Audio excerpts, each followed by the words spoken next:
So, si Dr. Ong, doktor na yon, mga kaibigan, halimbawa ako sa inyo ha. Doktor na yon dito sa Pilipinas. Oh, sa ibang bansa pa siya nagpagamot. Kahit may pera ka dito, tegi ka, tegi. Napabayaan na ng konti yung sarili niya kasi kaka-advise sa mga masa. Hindi sa mga sa mga mayaman, sa mga masa. Makamasa yan si Dr. Ong eh. Kaya, makikinig kayo. Basta ako, nandito ako para mag-advise lang ha. Okay lang na matigas ang ulo mo para sa buhay mo. Ayun guys, may share lang ako sa inyo, no? Nakakatuwa yung pangyayari.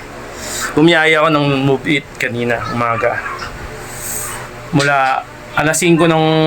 sabi na 4:30 kasi ako lumabas dito. Mga siguro nakakuha ako ng pasero, mga bandang 4:40.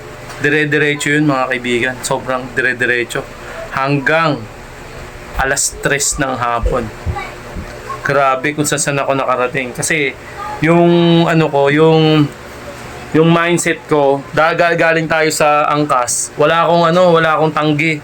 Kasi nasanay nga tayo sa angkas. Puro kung ano yung pumasok sa akin, naka-auto accept ako eh. Kung ano yung pumasok sa akin, kinukuha hanggang makarating ako ng Novaliches, Caloocan North, Caloocan, sobrang lalayo, parang probinsya na. Hanggang sa naging Valenzuela, Bulacan. Hirap-hirap akong bumaba. Ikot-ikot lang ako doon. Novaliches, SM North, Fairview. Basta paikot-ikot lang ako. Hanggang inabot ako ng alas 3. Ngayon, nag-set destination ako. Nakarating ako ng EDSA. Ngayon, sobrang pagod ko. Hindi na ako nagantay ng booking pababa ng Pasay. Pinatay ko na application ko, dire-diretso na ako. Sobrang pagod na pagod talaga ako. Pero na-miss ko yung ganung pagod kasi medyo matagal na tayong walang biyahe ng ganung katitinding biyahe. 10 oras, kakaibigan, 10 oras. Di ba? Sinabayan ko pa ng diet. Kaya kayo mga kaibigan, huwag kayong yung diet na ganyan, nako. Maraming nag-aaway pag nagda-diet. Alam nyo kung bakit? Kasi kapag ang tao gutom, mainit ang ulo niyan. Di ba? Mainit ang ulo ng mga taong gutom. Mainit ang ulo kapag walang laman ng tiyan mo. Kaya ako, sinasabi ko dito sa vlog ko na kung papasok kayo ng pagda-diet, kailangan focus kayo, kailangan concentrate kayo, kailangan matindi yung mindset nyo na magda-diet kayo kasi kapag wala yan, yung tatlong ganon, tapos kayo dyan. Marami kayong pagdadaanan, lalo na yung pag nag-uumpisa mag-diet. Mananapak ka na lang dyan. Awayin mo yung asawa mo. Pag may asawa ka, awayin mo yung kapitbahay nyo, yung tropa mo, mahirap kang biruin kasi nga gutom ka. Pero pag once na nakasurvive ka dyan at na-hit mo yung tina-target mo, maniwala ka sa akin, masarap sa pakiramdam. Ako kasi ginagawa ko. Ewan ko kung maniniwala kasi bahala kayo kung maniniwala kayo sa akin. Pero ako, ginagawa ko. One day meal ako. Tubig lang ako ng tubig. Tubig. Tapos pag nagugutom ako, medyo kumikirot yung tiyan ko. Pipitikan ko lang ng konti yan ng, kunyari, itlog. Yung puti lang. Minsan, pag kumirot lang ng konti, pitikan ko ng kamote. Mga maliliit lang, talagang maliliit lang, panglaman ng pagtawid gutom lang. Pero one day meal lang talaga ginagawa ko. Pag pumitik lang talaga, ito kay pagkain ko. Ayun ng asawa ko. Nag-prepare. Ganyan lang, yan lang ang diet. Unang ko lang to, kumbaga, ito yung unang kain ko sa isang araw. Ganito lang. Pag gusto mo nang pumitik ng konting kanin, pipitikan mo pero wag loaded. Kaya kayo mga kaibigan, sa mga nag-umpisang mag-diet, nako,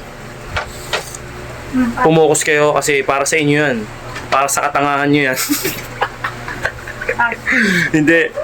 Seryoso, para sa ikauunlad ng inyong buhay at iwas kayo sa sakit at magiging mananatili kayong laging malakas. Gagalit ako eh. Ewan ko maniniwala kayo sa akin eh. Gagalit ako eh. Mahirap paniwalaan pero yun ang realidad. Maniwala kayo sa akin. Huwag nyo nang antayin na yung raratay kayo sa ospital tapos manghihingi kayo ng gamot. Tapos yung mata na lang yung gagalaw sa inyo kasi hindi nyo na kaya. Yung akit na yung mga sakit nyo, huwag nyo na hayaan yun. Hanggat maaari, hanggat wala ka pang sakit, hindi ka pa nagme-maintenance, alagaan mo yung sarili mo. Para rin yan sa'yo at para na rin yan sa pamilya. Kung may pamilya ka, para rin yan, para hindi sila mahirapan. Siyempre pangit nga naman yung may sakit ka, umiiyak yung mga pamilya mo dahil nagdurusa yung katawan mo, nagdudusa ka. Diba? Wala silang magawa, walang magawa yung pera. Walang magagawa yung pera kasi pag acute ka na. Tingnan mo, Dr. Ong. Dr. Ong? Pangalan nun eh? Dr. Ong? Teka lang, Dr. Ong? So, si Dr. Ong, doktor na yon, mga kaibigan, halimbawa ako sa inyo ha. Doktor na yon dito sa Pilipinas. Oh, sa ibang bansa pa siya nagpagamot. Kahit may pera ka dito, tegi ka, tegi. Oh, halimbawa na lang yun ha, mga kaibigan, halimbawa na lang yun sa mahal natin doktor. Yun yung pinakang number 1 na nag-a-advise sa lahat-lahat. Yun yung may kaalaman sa kalusugan. Oh, may, alam niya na yung kalusugan, nadali pa siya. So, meaning, si Dr. Ong, napabayaan na ng konti yung sarili niya kasi kaka-advise sa mga masa, hindi sa mga sa mga mayaman, sa mga masa. Makamasa yan si Dr. Ong eh.